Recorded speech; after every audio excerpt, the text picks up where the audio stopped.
બાકી આજે બનાવશું આપણે સ્મૂધી। તો આપણે બનાવવાની શરૂઆત કરશું તો પહેલા બદામ નાખીશું, કાજુ નાખીશું, ખજૂર નાખીશું,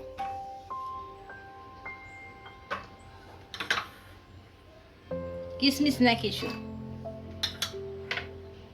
અને પિસ્તા નાખીશું, થોડું કેસર નાખીશું,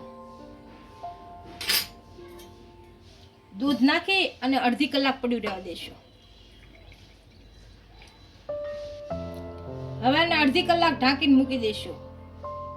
અડધી કલાક જેવું થઈ ગયું છે ને આ બધી વસ્તુ આપણે પલળી ગઈ છે, આને મિક્સરમાં કાઢી લઈશું।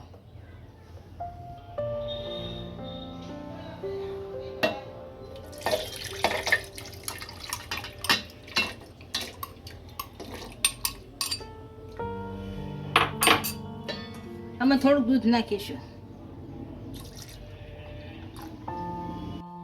આને આપણે મિક્સરમાં નાખી દીધું છે। હવે કેળાના નાના નાના ટુકડા કરી લઈશું।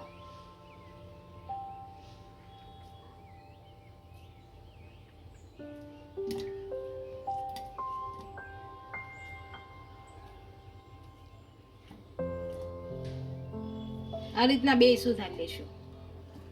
અને હાડનું તમે સફરજન નાખો તો પણ ચાલે। કેળાના આપણા ટુકડા કરી લીધા છે, આને મિક્સરમાં કાઢી લઈશું।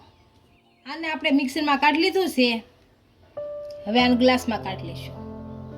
આપણી સ્મૂધી તૈયાર થઈ ગઈ છે, એને ગ્લાસમાં સર્વ કરી લઈશું। જો અમારો વિડીયો ગમ્યો હોય તો વિડીયોને લાઈક કરી દેજો, ઇન્સ્ટાગ્રામ અને ફેસબુક પર ફોલો કરી દેજો। મળીએ નવા વિડીયો સાથે।